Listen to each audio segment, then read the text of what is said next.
All right, now it's time to catch up with former LSU offensive lineman Damien Lewis. D-Lou, hope you're well, hope you're safe, hope you're healthy. Obviously, it's a busy month for you, a big month for you, the draft right around the corner. What are you most looking forward to about the draft getting here in the next couple of weeks? Just looking forward, hearing my name get called on the draft day. Put a lot of work in for this. My dream ever since I was young, I dream about this. So, just can't wait, be there with my family, just hear my name called on that day. All my hard work pay off. What do you think those emotions are going to be like coming from where you've come from? I think your story is probably as remarkable as any in terms of just, how many guys in your high school football team, like 22, 23 guys on your high school football team and Yes, and no D1 offers, go JUCO.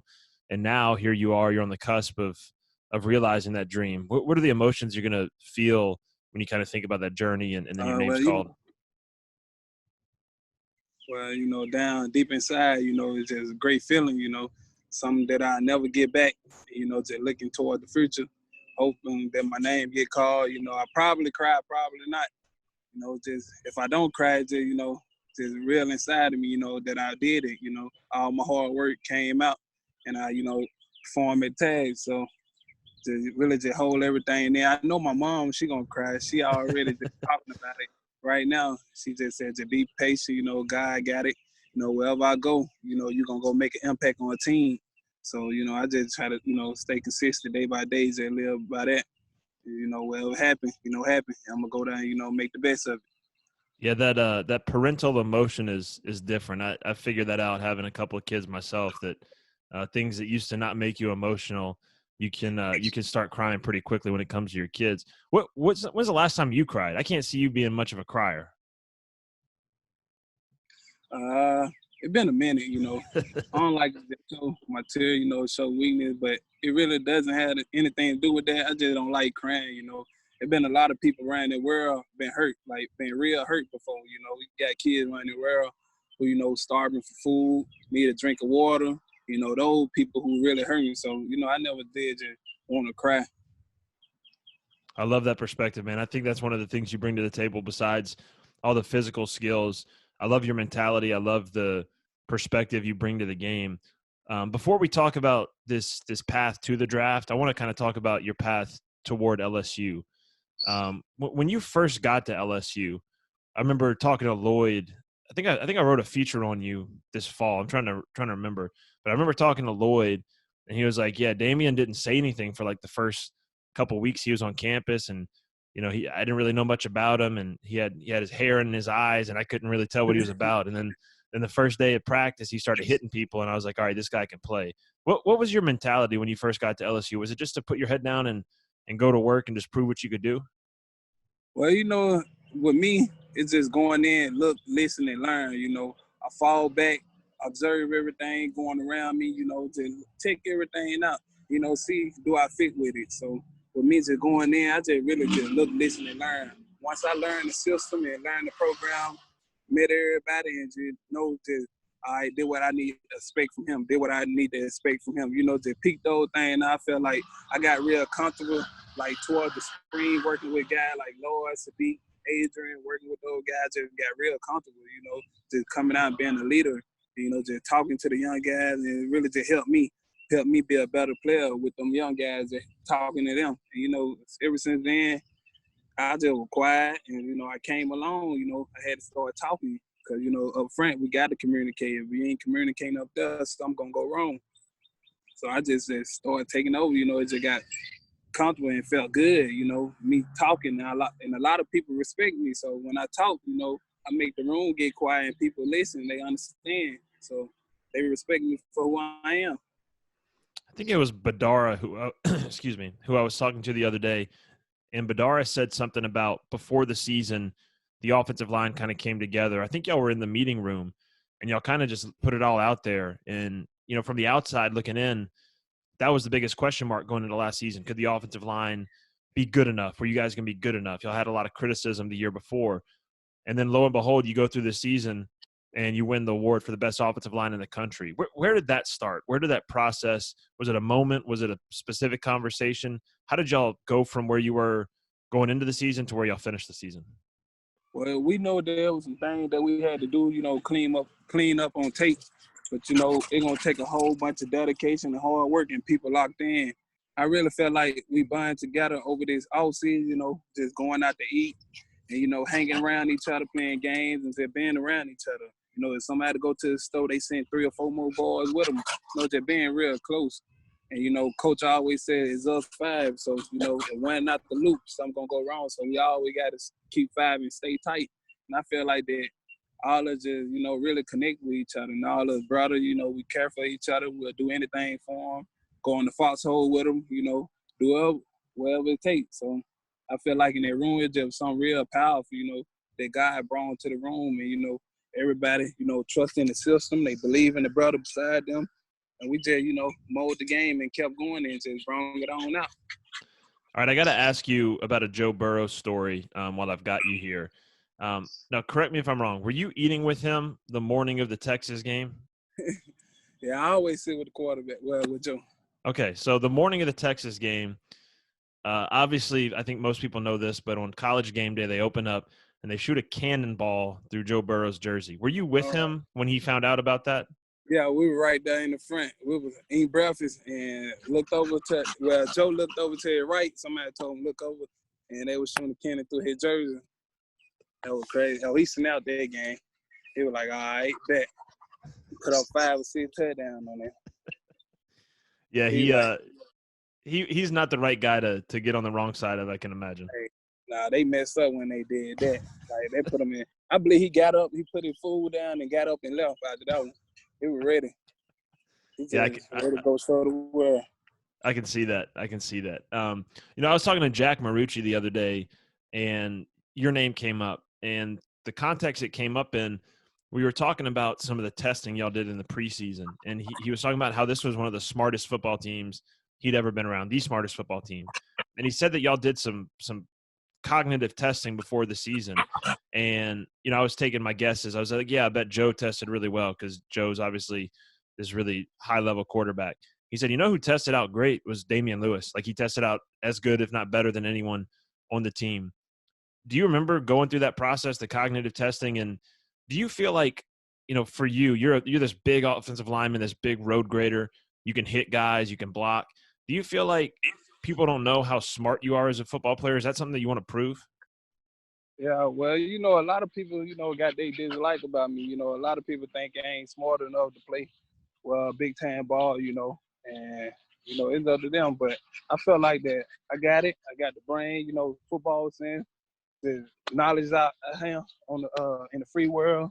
Everything, everything gonna fall in place. And I feel like a lot of people just don't give me a credit how smart I'm is on the field. I pick things up real quick. I learn the system real quick. I see everything on the field, from the tackle to the other tackle. So from the wide receiver to the other one. So I see the whole field. A lot of people, don't give me the credit that I need, but, everything's going to work out like God planned. One person who does give you the credit is James Craig. He's another one that's, you talked about picking up things on the football field. If you talk to James Craig, the first thing he says about you isn't your size, isn't your physicality, although he's happy to talk about that. He talks about how quickly you pick up things and process them. And he had one of the best quotes I've ever heard from a coach about a player. I think it was for a story that Bruce Feldman did. He said last year that you could have started for the NFL teams that he had coached for, the Chargers. How valuable is that to have at your position coach, a guy who does have NFL experience as you're getting ready to play at the next level? Well, Coach Craig taught us a lot, I learned a lot from Coach. He was one who taught me how to, break down the film session, see blisters, see DB all over the field, see the safety top, just really how to go in there and break down the film and be a pro at it. He taught me a lot of great things on and off the field. I value Coach, Coach just like my second father. He gave me a chance when I came in. I had to work real hard to go out there and compete. I learned a lot from him over my 2 years I've been at LSU. A great guy, great coach, great father. just a lot, you know, you can take in from him. And then him being an NFL coach, you know, just coming straight from the horse's mouth, and you know, word of wise coming straight from him, and you know, just getting the feedback and just go put it on the field and just perform. What was it like going through the NFL combine process? How much fun did you have? I talked to Christian about it. He said he didn't expect it to be as long, the days to be as long as they were. What'd you learn from that process? What surprised you? It was fun to me, you know. That was a one-time thing. You know, a lot of people don't get a chance to do that. You know, you got some guys at home wish they was there, you know, on the couch watching on the TV, wish they was in that position. So, you know, I enjoyed it, you know, enjoyed the whole process, the whole week there. You know, took everything in, enjoying hanging out with the coaches, some of the other players around the world, talking. You know, everything just was great, you know. Got to met a couple coaches, you know, we talked. You know, they gave me feedback, what I need so I can work on. And, you know, they gave me some good stuff, you know, things, you know, buzz to my ear, you know, to go over, to talk to a lot of people, you know, just get out there. So it was fun to me. When you sit down with an NFL GM or an NFL scout and they ask you, if we pick you, what are we getting in Damien Lewis? What's your answer to that question? You're going to get a raw player, you know, you're going to get a hard worker, blue chip worker, you know, a guy who's going to be there for the team, be responsible, accountable, you know, who's going to come to work, going to come compete, you know, play at a high level and just going to give it all for his team, you know, hopefully win the Super Bowl one day. So when I think about working out in this time, like we're all trying to figure out ways to work out right now. The quarantine's going on. It's a challenge for all of us. I remember when you first got to LSU, someone asked you how many push-ups you could do in a row, and I think you said like 75 or 80. So now that you've been in quarantine for a few weeks, I'm sure all you've been doing is body weight type stuff. How many push-ups can you do in a row right now? Well, I mean, started at 50 right now. You know, I had to show Cushionberry out the other day. He tapped out on me. He didn't want to, you know, compete with me. You know, I had, you know, bust out 50, you know, straight. The last time I saw you doing push-ups was at the Fiesta Bowl. It was media day and the mascot challenged y'all. And look, I mean, you impressed me. I think you were the last guy standing. But by the time y'all finished doing push-ups, by the time you went down, you had done more than 50, and you dropped. And then he hit the one hand push-up. You remember that? Oh yeah, he killed me on that one. He wrong for that. I had to go up to him, I had to check him out. I said, "You wrong for that, man. You should have let me just go on slide with that one." That was one of the most impressive things I've ever seen. All right, Damien, I got a few more for you. We've been asking all the guys these questions, so I want to start here. First, you got a bunch of guys, a bunch of teammates that are going through this process right now. A bunch of them are going to hear their name called on draft day. Even more of them are going to sign free agent contracts. What's your message to those guys? Just kind of a good luck message, just a well wishes message to those guys as they are going through the same thing that you're going through right now and getting ready for that next step. Hey, just keep on grinding, you know, just keep on busting your tail, just keep on getting out there every day. Don't look back. You know, ain't nothing but back behind you, nothing but a hard time.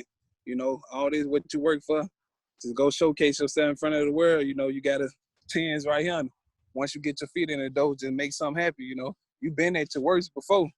So now, you at the top. You got to show them. So ain't no looking back now. You know, just keep on going forward. Just handle your business. And, you know, like I say, all out with it. What would be your message to LSU fans who have watched you for the last 2 years? They're going to miss you. They're going to miss watching you play. What's your message to them? Man, I love LSU, man. You know, the fans, a lot of them people out there support me, you know, real fans. You know, my message to them, you know, just continue to go out there and support LSU and, you know, just continue to watch me, you know, as I grow. And, you know, I appreciate all the support y'all came and do over my 2 seasons there. All the love y'all showed it. Just keep on being as it's supporting LSU and supporting me.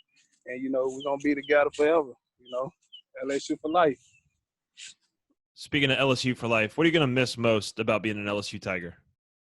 And to be honest with you, I went to the practice facility the other day and just stared at the field, you know, just memorized myself, you know, just being out there hearing somebody. Because, you know, I told Cushionberry the other day I'm going to miss it. So it ain't going to be the same no more. We're gonna have a long meeting in the NFL. Long days. To get missing Coach O yelling, screaming, missing Coach Craig getting on us. We missing that stuff. Being out there with my guys. I told him the other day. I'm just missing being in that purple and gold with that Tiger. So it's hard. It's still gonna be on my heart forever, though. No doubt about it. Damien, appreciate your time. Before I let you go, I've asked everybody this too.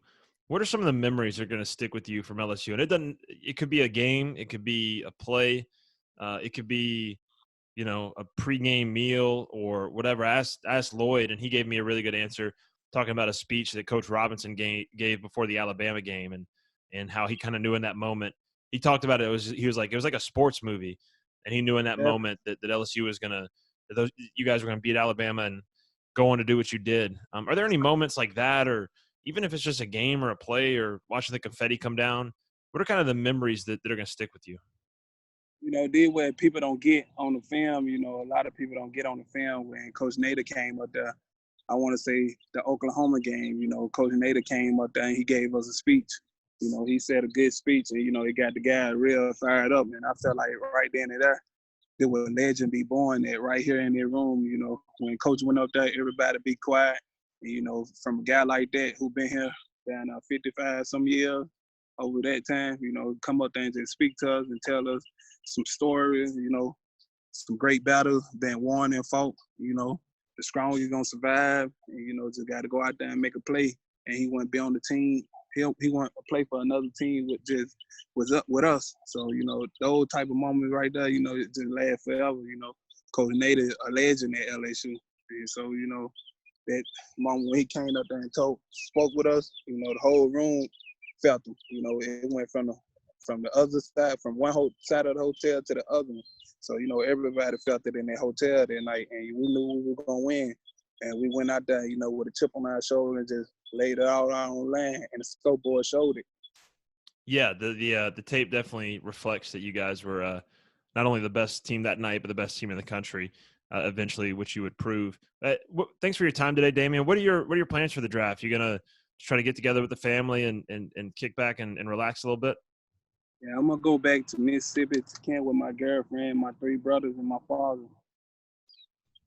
And we just gonna hang out at my mom's house and just lay around and hopefully I get my name called on the day. That's awesome, man. Well, I'm pulling for the same thing. I know all the LSU fans are too, and I think if any NFL team has some sense, they'll take you and they'll take you early, because if you do for them what you did for LSU, certainly be worth the pick. So, Damien, appreciate your time, man. Thank you for everything you've done for LSU. Thank you for today, sitting down with me, spending a few minutes, and good luck going forward. Yes, sir. Thank you.